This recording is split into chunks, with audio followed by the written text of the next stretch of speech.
O nosso propósito é tornar o mundo um lugar mais seguro. E é essa missão que move nossos mais de 4.300 associados em cerca de 140 países. A MSA é a líder global no desenvolvimento, fabricação e fornecimento de produtos, soluções e serviços de alta tecnologia para as mais diversas aplicações. Também oferecemos uma extensa gama de treinamentos, além de todo o suporte técnico necessário para nossos produtos. Com isso, reforçamos o nosso compromisso de manter as pessoas em segurança e convidamos você a fazer parte da família MSA para continuar fortalecendo nossa crença de que toda vida tem um propósito. Olá pessoal, estamos retomando a programação do Congresso SSP 2021 e lembrando que o Congresso tem o apoio da Revista Proteção, Universidade de Proteção, patrocínio Atenas, Dani, Marluvas, MSA, Nexo CS, SOC e Volk. Nós, na sequência, vamos ter agora uma palestra muito interessante, patrocinada pela MSA, que vai falar sobre o PCA e o Fit Test. Nós temos convidado aqui, presencialmente, o Eric Souza, que é da MSA. Bom dia, Eric. Bom dia, pessoal. Tudo bem? Bom dia, bom dia. E nós vamos ter também a presença do Rafael Gerges, que lá de Florianópolis vai entrar pela internet. Depois eu chamo o Rafael. Nós vamos começar, então, com o Eric, que é gerente de marketing de produtos e proteção à cabeça facial, proteção facial, proteção auditiva para Brasil, Argentina, Chile, da MSA. Você, com a palavra, Eric. Legal, pessoal. Primeiramente, Alexandre, um prazer estar aqui nesse evento com vocês. Prazer é nosso. Prazer aqui, em nome da MSA, tá falando um pouquinho sobre proteção auditiva, sobre Fit Test com vocês. E estamos bem contentes aqui de passar essa uma hora com vocês e tentar passar um pouco de conhecimento, um pouquinho do que a gente já sabe, um pouquinho da gente compartilhar e também com que vocês tragam perguntas aqui no nosso chat e enriquecendo bastante aqui essa nossa discussão. Então, queria também eu não sei se o Rafael já nos ouve. Pode colocar o Rafael aí. Bom dia, Rafael. O Rafael Gerges é engenheiro de produção elétrica, com mestrado em engenharia mecânica, acústica e vibrações, e ele é diretor do LA EPI, lá em Florianópolis. Bom dia, você está nos ouvindo, Rafael? Bom dia, agora estou escutando. Rafael, tudo bem? Florianópolis. Tá vindo ali pelo Paraguai a conexão, né, Rafael? Tá chegando. Passou em Assunção, foi até a Bolívia e entrou pelo Mato Grosso, agora está vindo aqui para São Paulo. Obrigado pela presença, tá? Obrigado. Um grande abraço. Bom, vamos passar então para o Eric, então, a apresentação, e depois a gente faz esse bate-papo aí. Perfeito. Pedir por gentileza para o pessoal compartilhar aqui a nossa agenda. Pessoal, então, mais uma vez, meu nome é Eric Souza, sou gerente de marketing de produto na MSA. E a nossa agenda de hoje, a gente tem uma discussão interessante com vocês para falar, primeiro ponto aqui que eu tenho para discutir com vocês, uma visão geral sobre proteção auditiva e o cenário que a gente tem quando a gente fala desse tipo de proteção e quando a gente fala de proteção ao trabalhador no Brasil como um todo. Proteção auditiva é um tema bem delicado que nós temos e a gente tem algumas discussões interessantes aqui junto do Alexandre e junto do Rafael para trazer para vocês. Na sequência, a gente vai falar um pouquinho sobre PCA. Quais são as dicas que nós trazemos a vocês para que um PCA seja completo? Não é? Um ponto bem interessante, o pessoal da proteção me perguntou, Eric, mas quais são as dicas para o PCA? Eu falei, calma, pessoal. Terça-feira, às 10h30, a gente começa a falar um pouquinho disso. E aqui a gente vai trazer um pouquinho desse guia, dessas dicas para vocês, das melhores práticas para um PCA completo, um PCA de qualidade. E na sequência, a gente vai trazer para vocês também um pouco sobre o Fit Test. Como é que você consegue realizar um Fit Test de forma gratuita, de acordo com o que a gente já tem descrito lá no PCA, o manual PCA da Fundacentro. Então, passaremos um pouquinho desmistificando e deixando a linguagem um pouquinho mais fácil aqui para tornar um papo bem tranquilo aqui para a gente hoje. Trazendo um pouquinho aqui, pessoal, visão geral da proteção auditiva, então os nossos principais desafios no Brasil. Quando a gente olha essa primeira tela, né, que nós temos aqui, importância da proteção auditiva no trabalho, né? E aí eu queria chamar a atenção de vocês em alguns pontos. O primeiro deles que a gente tem aqui Empresa é condenada a indenizar trabalhador que sofreu perda auditiva. Aí a gente tem uma outra manchete aqui trazendo um pouquinho, né?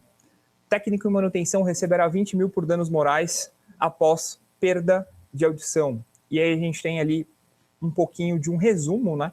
Um dado que nós trazemos aqui sobre do Observatório Digital de Saúde e Segurança do Trabalho, que a gente fala que num período de 2012 até 2018, temos aqui na nossa conta quase 10 mil acidentes de trabalho registrados, ou seja, 9.500 acidentes. Aqui tem um ponto muito interessante, muito curioso que, dada a grandeza da proteção auditiva, da qualidade que a gente precisa ter com esse tipo de trabalho de proteção, é um número muito baixo, considerando até na palestra anterior que vocês viram, quantidade de pessoas que trabalham no Brasil, pessoas que utilizam proteção à cabeça, auditiva, no que for. É um número baixíssimo. E aí a gente começa a trazer algumas discussões se realmente todo acidente com proteção auditiva ele é notificado e se todo acidente com proteção auditiva ele realmente começa na sua empresa ou se não é algo que você tem que trazer para a sua vida, como, por exemplo, um hábito de não utilizar um fone de ouvido acima do limite todos os dias, se vai utilizar algum tipo de trabalho na sua casa, trazer o protetor auditivo. E até eu queria convidar Rafael. O Rafael nos ouve, eu acho que poderia trazer um pouquinho também dessa ideia e de um tema muito crítico que a gente tem hoje, que é a subnotificação de casos, principalmente relacionado a isso. Rafa, nos ouve?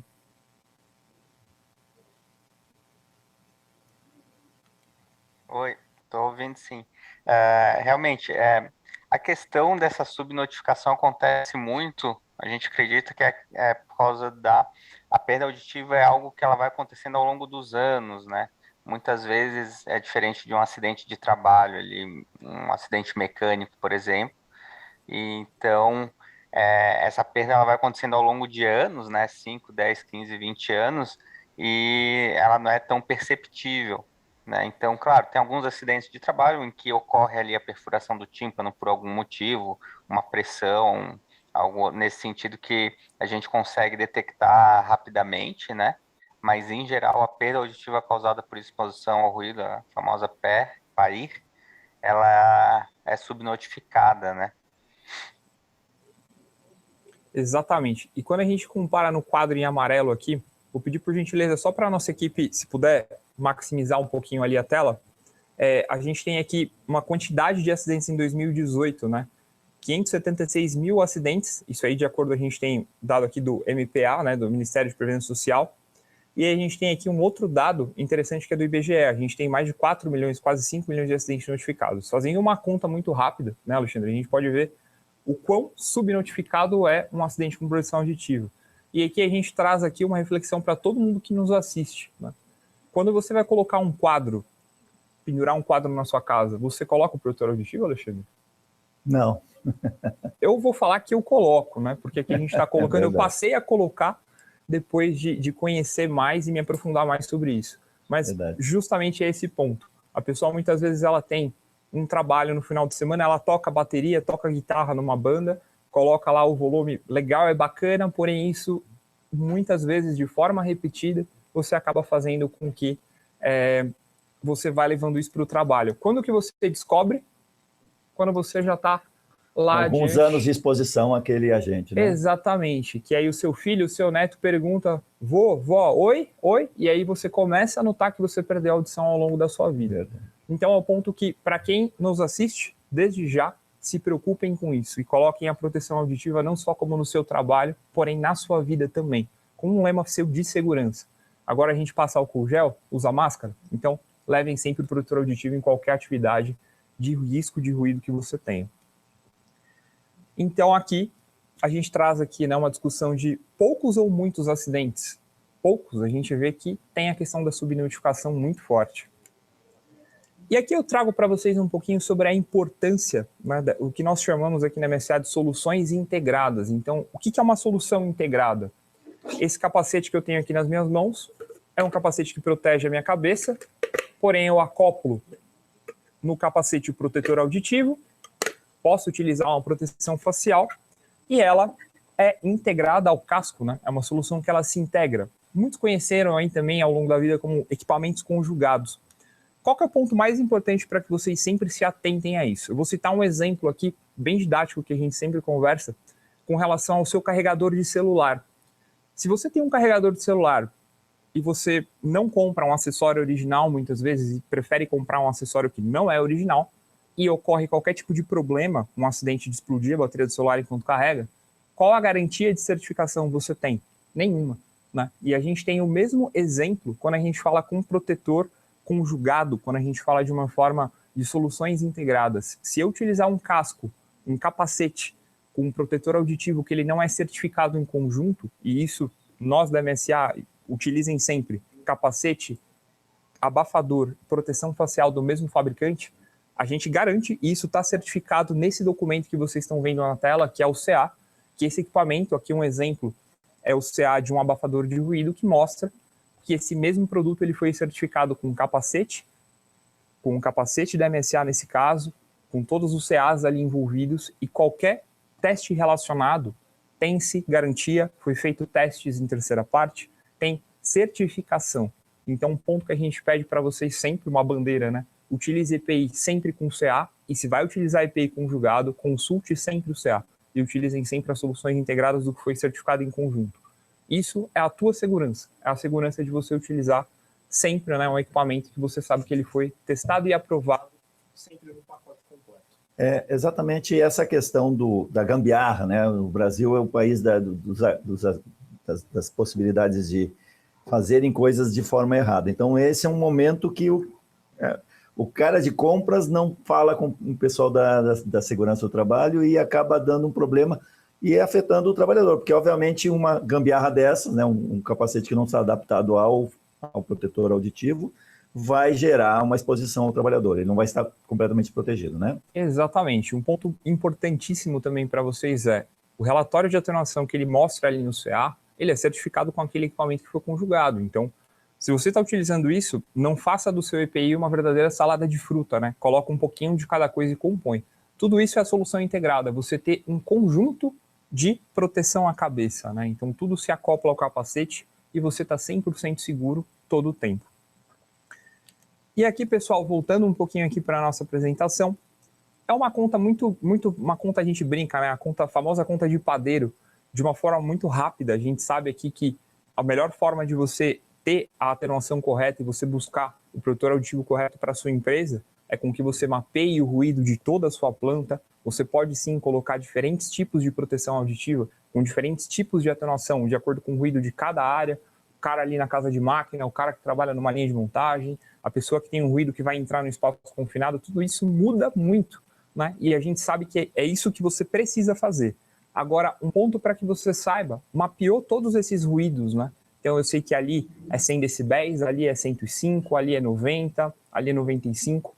Como é que eu chego na atenuação para escolher o protetor auditivo ideal, né? Então a conta de padeiro que a gente brinca é, no meu exemplo aqui da tela, imagina que eu tenho um ruído de 100 decibéis. Eu vou tirar 80 dessa conta. Por que 80? A gente sabe que 85, acima de 85 decibéis, já se torna a questão da insalubridade, exposição excessiva ao ruído, e a gente sempre pede com que vocês façam a conta com 80 decibéis. Por quê?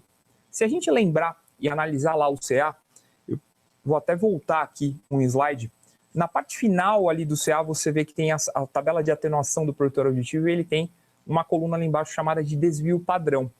De acordo com cada frequência do ruído que você tem, ele tem um desvio padrão de 2 para mais, sempre essa conta, né? 2 para mais, 2 para menos, se é 2 dB que ele mostra ali, e assim sucessivamente. A conta dos 80 decibéis é para que você tenha uma margem de segurança, uma gordura, né? Para que você escolha um protetor, se ele tiver um desvio padrão de 2, 1, você saiba que você vai estar entre 81 e 79, e o protetor ele trabalhe com uma certa segurança e nunca chegue aí, nunca passe, na verdade, dos 85. Então, utilizem sempre os 80 como uma conta de segurança para vocês na hora de especificar o protetor e façam essa conta sempre. Ruído menos 80, você sabe a atenuação que você precisa. No exemplo, é esse colega que eu tenho aqui na nossa mesa montado no capacete, são 20 decibéis, é um equipamento que atenua 20 decibéis e atenderia essa demanda aqui que nós temos. Agora tem aquela velha história, né, Alexandre, que a gente viu muitas vezes quando a gente não conhece, e é a primeira vez que eu vi um protetor auditivo na vida, preciso de um protetor auditivo. qual é o melhor protetor, Alexandre? É o que atenua mais ou é o que atenua o que eu realmente preciso? É o que eu tenho, o que eu preciso, né? Exatamente. Nunca pensem que protetor auditivo você vai buscar, deixa eu olhar ali, ranquear por atenuação, né? Que atenua mais. Por quê? Se você tem um ruído aqui, um exemplo, 95 decibéis, fazendo a conta, você precisaria de um equipamento de 15 decibéis de atenuação para atender o que você precisa. A gente tem uma outra questão também muito comum, que é, às vezes, por desconhecimento, de praticar a alta atenuação, né? Ou deixar a superexposição ali que você coloca o quê? Super atenuação, você coloca um protetor auditivo que você não vai ouvir sequer um ruído de uma empilhadeira que passa atrás de você, um alarme de incêndio, tamanha eficácia do protetor auditivo e você tem um ruído que não é tão excessivo assim. Então atentem-se sempre ao ruído e nessa continha de 20 para que você tenha a conta correta. Exposição demais também faz mal, te traz outro risco e outro acidente de trabalho dentro da sua planta. Então atentem-se muito a isso, pessoal. E aqui, Rafa, quem que é esse cara da foto aí sentado testando um protetor auditivo? Sabe me dizer? Esse aí é um cara que, olha, já deve estar se aposentando, né? Pela época da foto. Eu não conheci ele pessoalmente, não. Mas essa foto é uma foto dentro da câmara acústica, onde é realizado os ensaios, né? Então, basicamente, o ensaio que é feito de atenuação de ruído de protetores auditivos para obtenção de CA é um ensaio subjetivo, no qual a gente utiliza pessoas, essas pessoas são chamadas de ouvintes, né? Elas passam por uma triagem para ver se tem uma audição saudável e são aí selecionados como ouvintes. Então, a ideia do ensaio é muito similar ao que acontece numa audiometria, né? A gente estima ou mede o limiar auditivo da pessoa. A diferença é, a gente vai estimar esse limiar aberto, sem o protetor auditivo, vai estimar o limiar fechado, que é com o protetor auditivo, e a diferença é essa atenuação do protetor auditivo para cada banda de frequência. Então, a gente faz isso para várias frequências e vários ouvintes, né? E no final, a gente tira uma média, um desvio padrão e calcula esse número único, que é o NRRSF, né?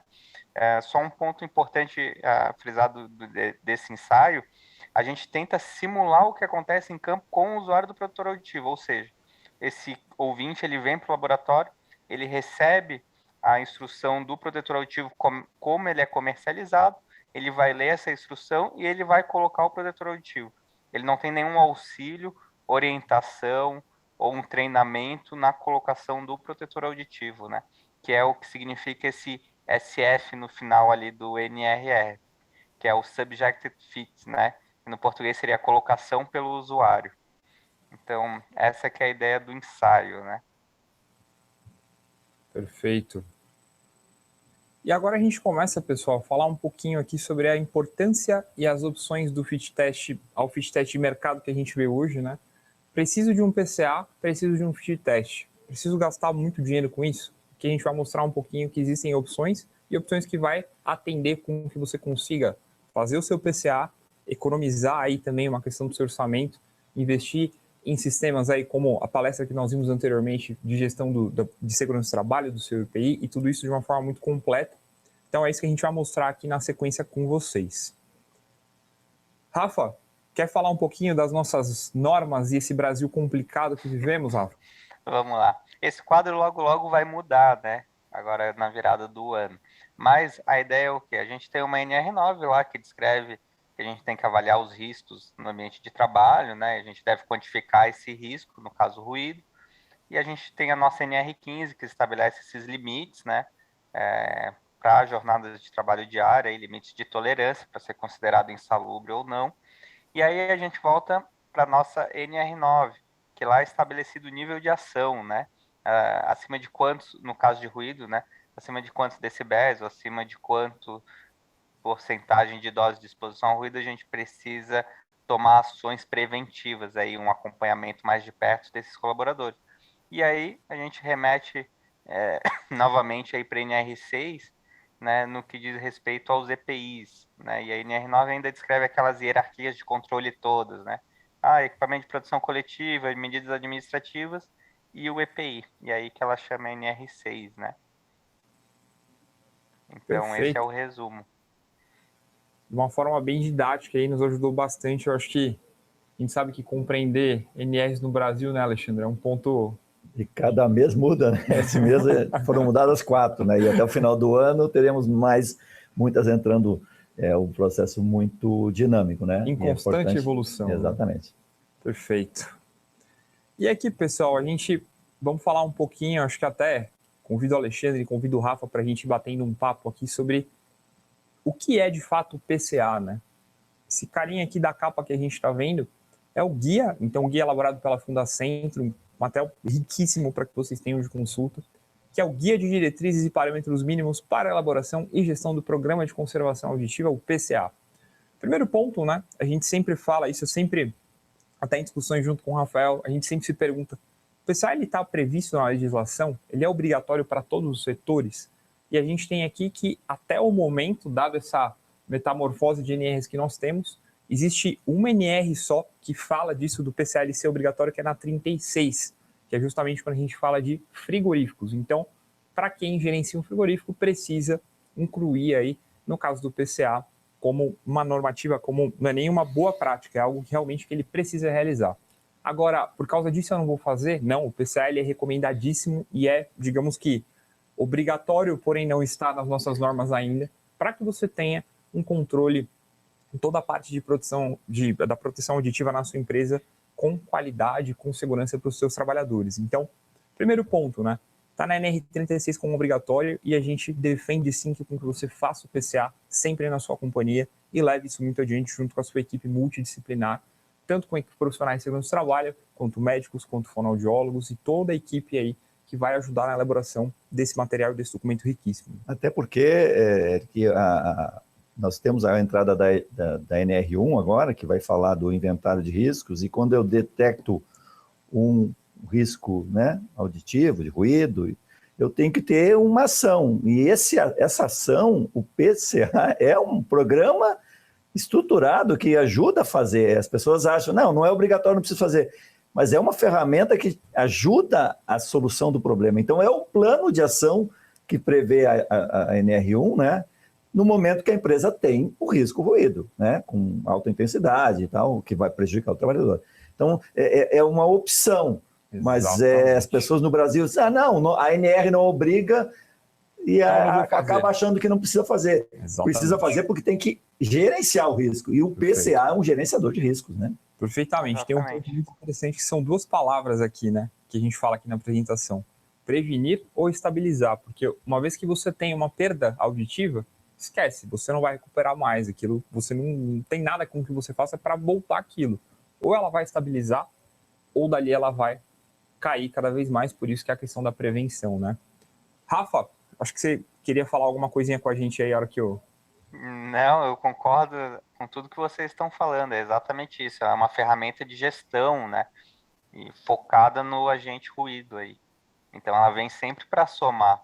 A gente não pode ver ela como algo do tipo, vai me dar trabalho, vai me dar mais trabalho eu fazer isso. Não, pelo contrário, ele vai te mitigar ou reduzir os possíveis passivos aí referente à exposição ao ruído, né? Perfeitamente. Então, tá aí a importância da gente ter um PCA, da gente trazer tudo isso, esse pacote, exames audiométricos, tudo que você precisa, avaliação do ruído, então você conhecer o quanto de ruído você tem na sua empresa hoje, né? E é essencial com que você tenha isso muito bem feito, muito elaborado, e um documento que você vai fazer com muito carinho. E aí um ponto aqui, né? A principal pergunta que eu trago para vocês é: preciso pagar caro para fazer um fit test hoje? A resposta que a gente tem para isso é não. Né? Você tem alternativas para fazer um fit test sem ter que gastar muito dinheiro, sem ter que gastar o valor hoje de um carro. E olha que carro está caro hoje, hein, Alexandre? Então, assim, você tem recurso. O que você faria com um investimento desse? Você vai comprar mais equipamento de proteção respiratória, mais equipamento contra queda, mais você vai comprar o quê? Outros tipos de investimento, softwares de gestão, trazer profissional também para isso, capacitar a sua equipe. Então, a gente vai te ensinar que você consegue investir seu dinheiro em outros pontos aqui, né? Não é um canal de investimento, mas a gente vai dar boas dicas para esse caminho aqui hoje. Então, primeira coisa que a gente tem aqui, pessoal, falando um pouquinho sobre os fit tests do mercado que vocês conhecem, que se tornou um produto, como toda empresa, um produto que é necessário vender. O que a gente traz aqui um ponto, né? As dúvidas mais comuns, eles vão funcionar assim. Primeiro ponto deles, eles funcionam sempre para você como uma ferramenta de treinamento ao teu trabalhador, treinamento de colocação de um EPI. Prática essa que a gente, na nossa companhia, na MSA, nós trazemos diversos eventos, nós temos uma equipe de campo que vai até você, te ajuda lá na sua CIPA, te ajuda a treinar a equipe, materiais didáticos para isso. Então, primeiro ponto de treinamento, e aí a gente vai trazer algumas dúvidas bem comuns aí com relação a fit test. Primeira delas que a gente tem, Rafael Gerges, te pergunta, essa pergunta para o Rafael é muito interessante. A ferramenta um fit test comum, ele serve para verificar a eficácia do protetor auditivo, ou seja, protetor aquele, meu companheiro diário que está aqui do meu lado, que entra 8 horas por dia comigo na jornada, serve ou não serve, Rafa?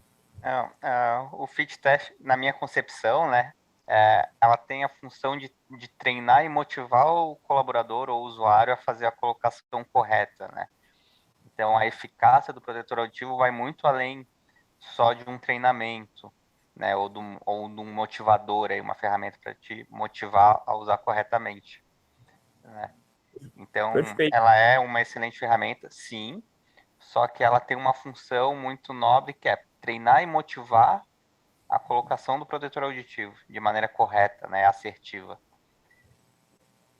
Perfeito. E aqui a gente tem uma segunda dúvida muito comum que é o que a ferramenta ela faz de diferente, né? O que ela te entrega mais do que o que já está no CA? Então, ela vai te mostrar o quê? Ela vai confirmar que protetores têm desvios padrões, né? Como a gente já faz no teste, como ela vai mostrar ele para você.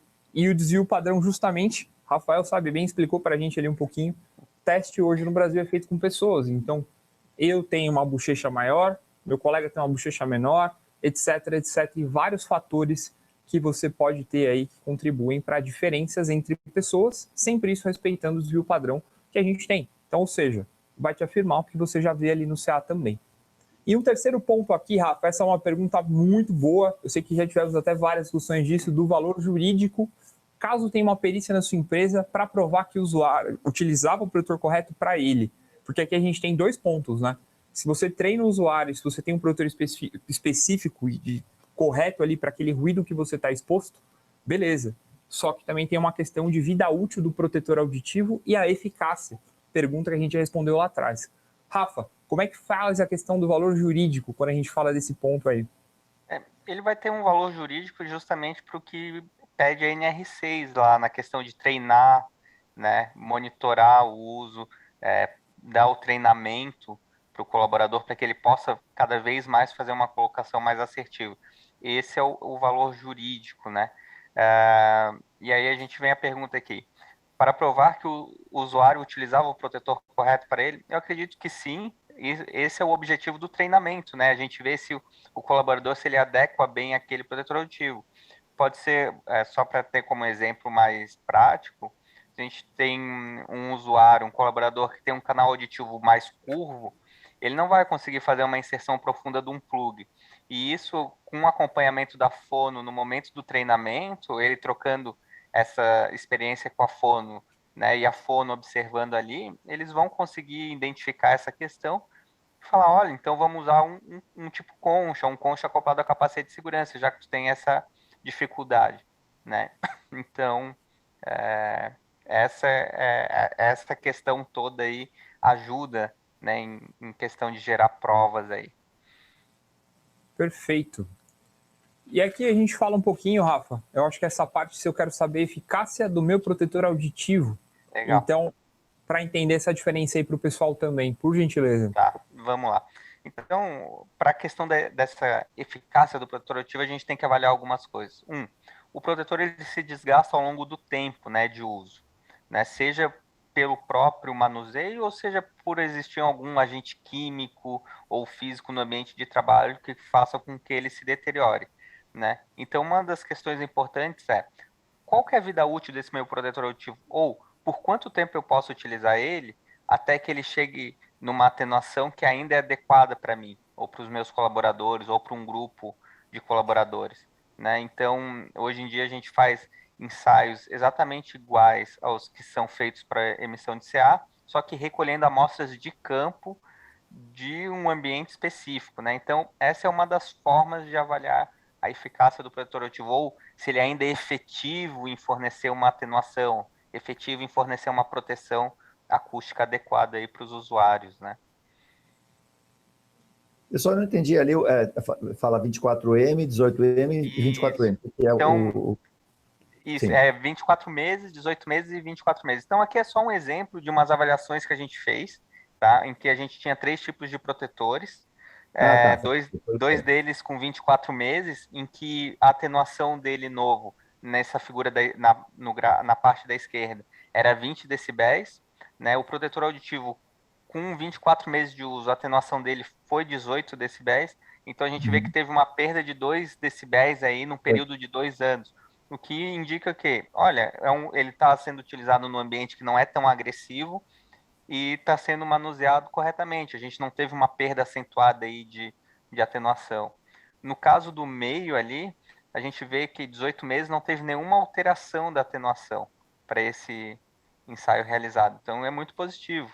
E nesse último caso da direita, a gente vê que era um protetor que fornecia uma atenuação de 15, né, um produto novo, 15 decibéis, um produto com 2 anos de uso, 13, então teve uma perda também de 2 decibéis aí ao longo de 2 anos. Então, com isso, essas informações a gente consegue tomar ações do tipo, opa, eu posso estender o meu prazo de periodicidade de troca desses EPIs, ou eu tenho que encurtar eles, olha, eu estou gerando aqui uma prova documental de que o meu protetor utilizado no meu ambiente de trabalho após 2 anos, ele é capaz de fornecer uma atenuação ainda de 18 decibéis, ou 13 decibéis, ou 22 decibéis.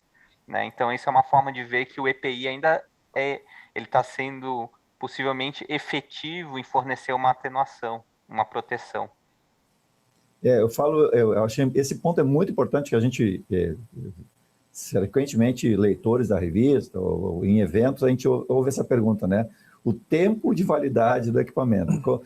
E as pessoas querem cravar um tempo definitivo. Eu sei que isso é subjetivo, né? Exatamente. Então, depende muito da aplicação, dos agentes do entorno, químicos, uma série de coisas, né? Exatamente. Isso é muito importante.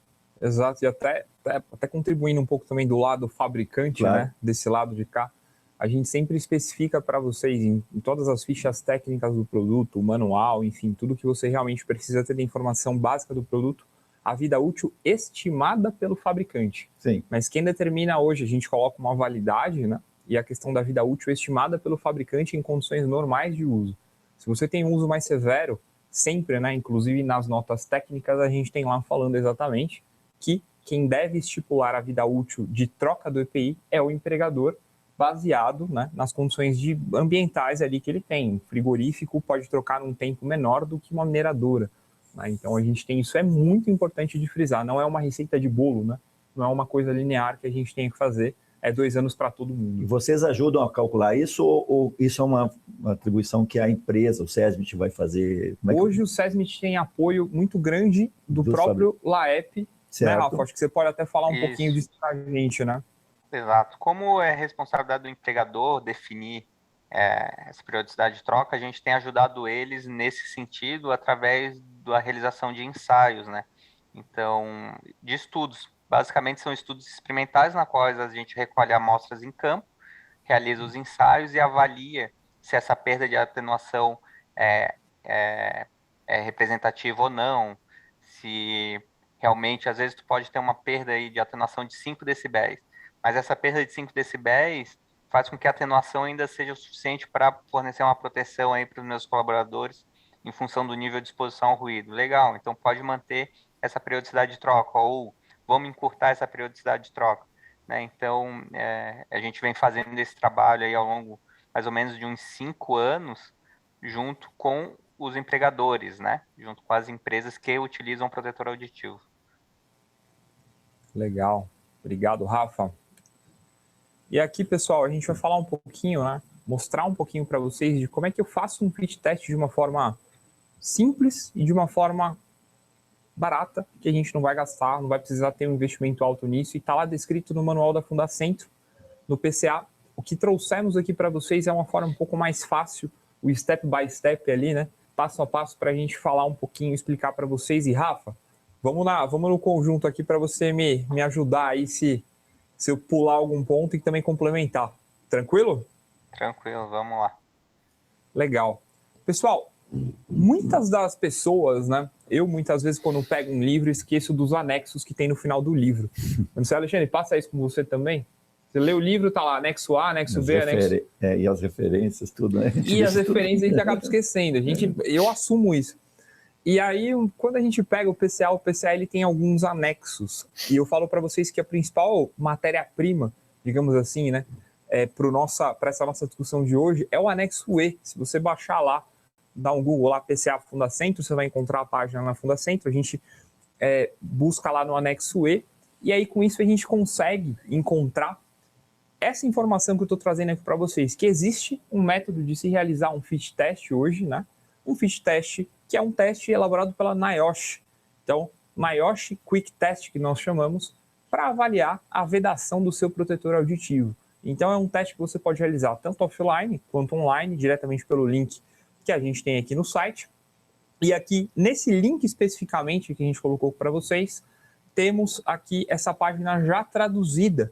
Então, essa página antes ficava uma página só em inglês, agora a gente tem passo a passo em português. Nessa página aqui do CDC, a gente ouviu falar bastante do CDC quando começou a questão de pandemia, né?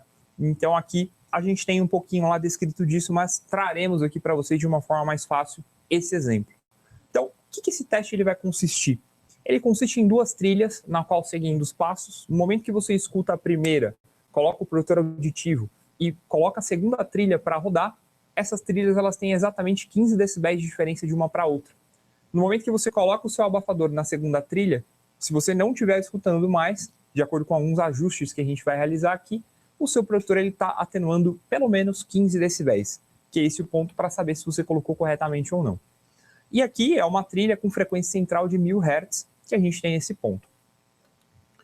Então aqui, primeiro ponto que a gente tem, né? Onde eu vou fazer esse teste? Pessoal, numa sala silenciosa. Não precisa ser tão no silêncio quanto o nosso estúdio aqui hoje, mas uma sala que você tenha afastado de um ruído muito forte, de alguma coisa que você tem aí na sua empresa, na sala ali, na parte médica, no ambulatório, um lugar silencioso que você tenha.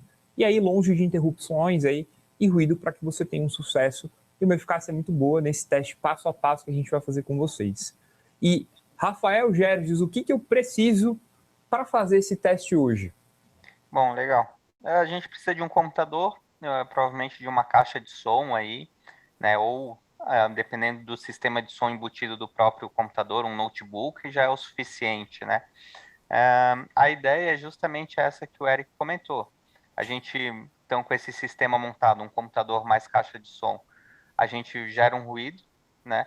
A gente vai sem o protetor, o usuário na frente dessa caixa de som, sem o protetor auditivo, a gente vai diminuir esse volume até o momento que ele começa a parar de escutar, né? E aí esse usuário vai colocar o protetor auditivo, né? Claro, tem o meio do caminho ali, que é ler a instrução de colocação, fazer a colocação do protetor auditivo conforme orientado pelo fabricante, e depois ele vai rodar, ou vai dar o play nessa segunda trilha. E essa segunda trilha tem 15 decibéis a mais. Então isso significa que eu rodei a primeira trilha, configurei até o volume mínimo que eu consigo escutar, li a instrução de colocação, fiz a colocação do protetor auditivo, dei o play na segunda trilha.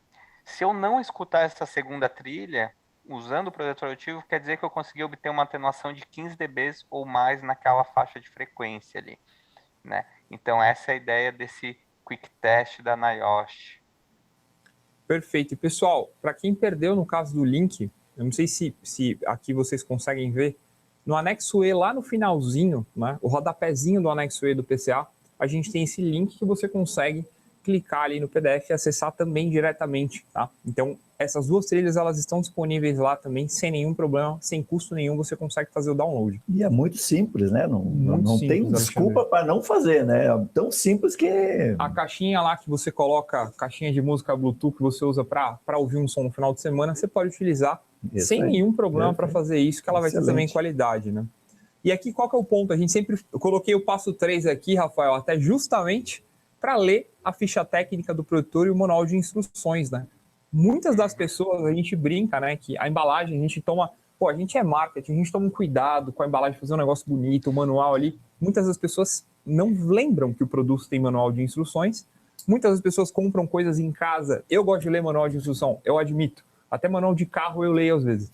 E o pessoal me chama de doido por causa disso. Mas é um negócio interessante, porque você realmente aprende dicas de sobrevivência com equipamento, dicas de como acender uma luz lá no seu carro, que luz é aquela. Se você tiver lido o manualzinho ali uma vez, você vai saber sobreviver com aquilo. E o manual do EPI é a mesma coisa. Então, o protetor auditivo, ele mostra lá como é que você coloca no capacete, como é que você veste ele na sua cabeça. E aqui, né, a gente trouxe até, brincando um pouquinho com isso, o PCA ele fala da palavra limiar da percepção auditiva, que aqui a gente coloca a primeira trilha, pessoal, você vai colocar o que é o seu limiar da percepção auditiva. É o mínimo do mínimo que você começa a ouvir. Assim, é a barreira que a gente fala, é a fronteira do não estou ouvindo para o começo a ouvir um pouquinho. Então, isso que a gente chama de limiar da proteção auditiva, da percepção auditiva, né, quando a gente fala desse teste aqui. E um ponto muito importante, rodei a primeira trilha, ajustei no limiar, coloquei o protetor auditivo, rodei a segunda trilha, não escutei? Perfeito. Pelo menos 15 decibéis, se o produtor está atenuando de uma forma correta. Não deu certo? Refaz o teste, que alguma coisa aí no meio do caminho aconteceu. Então você vai perder, não é nem perder, né? Investir um tempo muito pequeno e ter aí a sua equipe qualificada e ter a sua equipe aí sabendo colocar o produtor corretamente. E aí aqui a gente tem um outro ponto, na hora do teste, né? Então, para que você veste o protetor, deixa ali do lado, segue as instruções para colocar ele na sua cabeça. E um ponto muito importante que é o seu veredito, né, disso. Conseguiu ouvir essa trilha? Conseguiu ouvir, tem coisa errada. Preciso voltar um passo atrás. Não conseguiu ouvir? Legal. Vou para o passo adiante aqui que a gente tem, que é o seu veredito para você registrar, né? Então, para que a gente sempre fala isso, para que você registre no seu formulário de treinamento, de EPI do colaborador, na ferramenta que nós vimos de manhã, para falar que ele realmente fez o fit test, ele sabe colocar, está assegurado aquilo, e beleza, está comprovado ali que ele recebeu o treinamento periódico, está sabendo colocar, está vedando o produtor corretamente, pelo menos com 15 decibéis. E até a gente explica aqui um pouquinho, 15 decibéis é a diferença de uma trilha para outra. Um ponto importante, né? O produtor de ruído ele vai atenuar pelo menos 15 dBs aí, né? Digamos que um padrãozão de mercado, né, Rafa? Então, acho que a gente pode até orientar e levar o pessoal isso como uma boa prática também para o seu fit test. Rafa, algum ponto a mais aqui que a gente pode ajudar o pessoal explicando sobre esse fit test da NIOSH, como é que funciona? Não, eu acho que é exatamente isso que tu colocou, Eric, e é um excelente ponto de partida, principalmente por ser uma ferramenta gratuita e disponível para todo mundo, né? E inclusive agora já com a versão em português aí no site da própria NIOSH. Perfeitamente.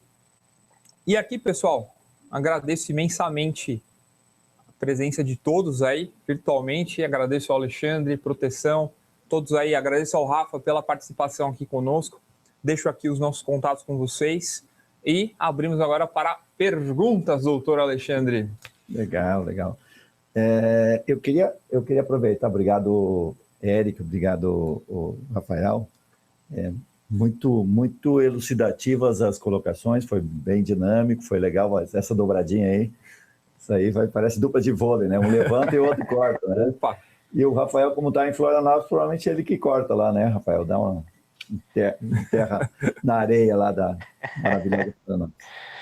Bom, tem algumas perguntas aqui até o Osni, que está aqui com a gente, já não perdeu a oportunidade de fazer uma pergunta, que Rafael, você não acha que um ano é um tempo excessivo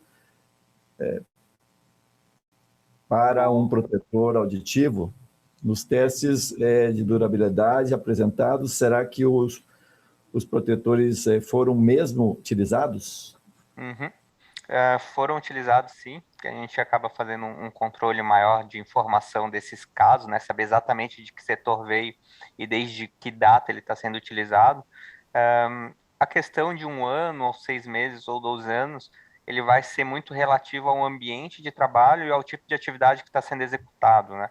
A gente pode pegar 2 exemplos que são antagônicos, que seria a parte de embalagem de medicamentos numa indústria farmacêutica. A gente está falando de um ambiente quase estéril, talvez com temperatura e umidade controlada, sem poeira, né? Então é um ambiente que provavelmente tu vai ter uma duração aí, ou uma vida útil maior de um protetor auditivo, ele não vai ter um desgaste excessivo, né?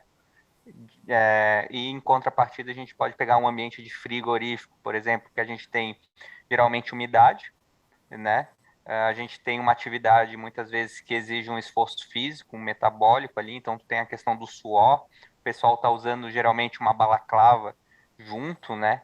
Então, tem alguns, digamos assim, agravantes na questão da vida útil do protetor auditivo. Então, acredito que essa questão do tempo, 6 meses, 1 ano, 2 anos, é relativo muito ao ambiente e ao tipo de atividade executada, né? E tem uma outra questão que é, hoje em dia, a gente tem a própria engenharia do produto, ela está melhor, né? Os fabricantes importadores aí têm usado produtos melhores. A gente, aqui no Brasil, eu acho que a gente foi o pioneiro, os plugs de silicone farmacêutico, é uma invenção do Brasil, né? E é um material excelente aí para o uso de protetor auditivo, né? Veio bem a calhar, eu diria assim. Então, tem todas essas questões aí que a gente tem que levar em consideração. Queria complementar um Claro, ponto, claro. Alexandre, bastante importante que o pessoal às vezes desconhece. Esse protetor aqui que eu tenho nas minhas mãos, ele pode ser substituído a parte que nós chamamos de kit higiene. Então, toda essa parte do selo claro, que veda aqui na sua orelha, a parte também da espuma interna que a gente tem aqui, tudo isso ele é substituível. E a gente coloca, inclusive, na própria ficha técnica que nós recomendamos um tempo de troca disso daqui de no máximo 18 meses. Porque a haste, ele não sei como é que chama, que é todo o resto, né? É um Isso. material que não vai afetar muito. Exatamente. Né? Aqui a gente tem, na verdade... A flexibilidade, talvez. Exato. Um material aqui de muita durabilidade. Aqui a gente tem uma parte feita em fibra de vidro com nylon, que te dá uma resistência maior. Se o equipamento não tem nenhum tipo de deficiência na parte de abertura e fechamento, se você realmente percebe que ele não está frouxo, às vezes até por mau uso, a gente tem um hábito muito comum que a gente vê em algumas indústrias, né, que utilizam um protetor auditivo de arco, que a gente fala que vai ali acima da cabeça. O pessoal costuma terminar o expediente ou parar para almoçar e colocar o protetor na perna. Na perna, eu já vi gente com cintura mais fina, isso não dá para fazer na minha, obviamente. O pessoal coloca na cintura o protetor auditivo. Nossa. Exatamente. Então ele fica... Esgarça, né? Ele fica completamente ali esgarçado, né? O do capacete é um pouco mais difícil, mas eu já vi coisas de puxar a orelha para cima, para baixo com ele. Então a gente sempre recomenda, né? Para que tenha durabilidade, sigam lá as instruções que a gente passa e utilizem os kits de reposição. E é muito mais econômico para a empresa também, né? No sentido de manter o trabalhador bem protegido e de uma forma mais econômica e racional, até desperdício de material, né? Aquela coisa de refil, né? O refil, né? Exatamente. E é uma verba que você consegue aplicar em outras coisas, né? Como a gente comentou de falar de você economizar pela questão do fit test que a gente mostrou aqui de uma forma gratuita, você vai conseguir trocar o kit higiene do seu protetor auditivo, investir em outras partes, né, da empresa. Lembrando que usuários também que sofrem muito com a questão de ácido úrico tem uma probabilidade de trocar mais, então muitas vezes o protetor não está funcionando bem. Não, todo mundo que tem uma questão de ácido úrico maior, menor, N questões até da própria saúde do trabalhador, faz com que você tenha que ter uma atenção especial ao kit higiene vendido como peça de reposição, vendido como seu carro lá, quando acabou a bateria, você compra a bateria, você não descarta o carro inteiro. Então aqui a gente tem também uma boa prática também para vocês, para a durabilidade do seu equipamento, e o trabalhador está sempre...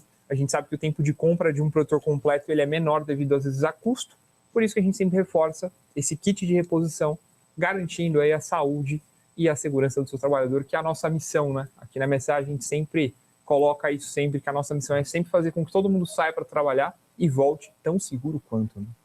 Não sei se você tem de cabeça, mas percentualmente, quanto representa o kit em relação ao preço total? Depende muito. A gente tem casos na MSA de algumas das linhas de produto hoje de kit higiene que o produto representa são 25%. Nossa. Em alguns casos depende 25% do valor. Do valor da compra 25% de um novo. desconto? Não, do valor da compra de um novo. Tá, então, por exemplo, se fosse R$10, não é esse valor? 2,50. Seria R$2,50. Se fosse R$100, R$100. É uma economia e resolve com muita eficácia o problema, né? Exatamente. É só questão de trocar muito simples. A troca é muito simples, né? Varia muito para cada equipamento que a gente tem, né? Claro. Então, é um exemplo que ajuda e muito Perfeito. o custo de reposição. Bom, nós temos várias perguntas aqui. Vamos lá. Eu não sei por que várias meninas aqui, ou meninas ou moças. Acho que é que você é bonitinho, então Não, o Rafael também é bonitinho. Eu sou muito feio, né? Então, mas estou brincando, meninas, não fique bravo comigo. A Priscila Junqueira, bom dia, muito interessante o fit test, mas me surgiu uma dúvida. Se constatada a perda auditiva no colaborador, no exame de admissão, deve-se fazer algum registro? Porque CAT eu creio que não cabe. Obrigada pela brilhante apresentação e congresso. Eu não sei se é o caso, ela é bióloga e estudante de técnica de segurança. Eu acho que eu vou rebater essa para o Rafa. Rafa? Vamos lá. Se for constatado isso na admissão, provavelmente o médico vai ter que tomar providências para ter um registro disso, né? Junto com a audiometria que vai ficar registrado lá.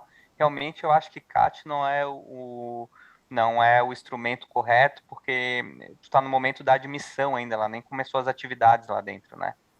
Uhum. Então, provavelmente vai ser o médico vai registrar lá nos exames clínicos dela que ela tem essa alteração. Perfeito. Aline Leite, se a data de validade do CA está vencida, acho que você pode responder. Vamos lá. E for adicionado no LTCAT, pode haver algum problema jurídico futuramente? Se a data do CA tiver... Essa é uma discussão bem interessante. Eu imagino que... Se a data do CA tiver vencida e o produto tiver na validade e ele foi comprado... Ele já foi comprado pela empresa, né? Está vencido, mas a empresa comprou com data de validade. Perfeitamente. Né? O CA vencido não tem relação com data de validade do EPI. Então, o CA vencido, o que acontece se eu tiver um produto hoje com CA vencido? Eu não posso comercializar, MSA, se eu vender para um distribuidor, vender para um parceiro, esse parceiro revender. Se você comprou um equipamento, você já tem ele dentro da sua casa, ali do seu almoxerifado, o CA venceu, não há problema algum de utilização, desde que respeitada o tempo de validade estimado ali na embalagem do produto. Passando aquilo, não se pode utilizar, então você tem sempre que respeitar aquele teto da validade e respeitando também o tempo que nós recomendamos de vida útil do protetor, mas normalmente, sem nenhum problema. Então tem que olhar se está na validade. Se está na validade, pode usar, pode botar no LTCAT, não tem problema nenhum. Se você vai comprar um produto, vai comprar um equipamento de proteção, sempre verifique se o CA está válido ali na compra. Sim. Se já está dentro do seu almoxarifado, comece a utilizar sempre, considerando a validade do produto também. Perfeito. Até complementando, complementando a Aline, existem notas técnicas da Secretaria de Inspeção do Trabalho, da CIT, né, que justamente tratam desses assuntos, porque esses assuntos já foram questionados a eles lá, e eles emitem essas notas técnicas para dirimir essas dúvidas aí que a gente tem. Então, fica à vontade para procurar lá no site do governo, né, da CIT, principalmente. Trabalho, né? Exatamente. CIT, Ministério do Trabalho, né? Nota técnica... Isso, Ministério do Trabalho e Previdência. 146 e 176. Nota técnica 146 e 176. Tem as duas que falam justamente... Se não me falha a memória, é isso, Rafa. São essas duas notas que falam do tema da validade versus vida útil e validade de CA versus validade do produto. Exatamente. O problema, isso é muito comum e acaba a empresa, se não fizer corretamente, ela acaba se expondo, né? E a empresa foi muito bem colocada. A Bruna pergunta para o Rafael o seguinte: aonde consegue achar a pesquisa sobre... Você botou aí, acho que a perda de 2 decibéis do EPI, aqueles estudos aí, não sei gráfico, se você foi publicado. Olha, Bruna, tem alguma coisa no livro de protetores auditivos que foi publicado pelo meu pai lá em 2003, tu encontra na Amazon para comprar, tá? Se tu tiver interesse. A gente não tem estudos publicados porque esses ensaios que a gente faz para os empregadores, né, para as empresas mesmo, ela tem uma cláusula de confidencialidade.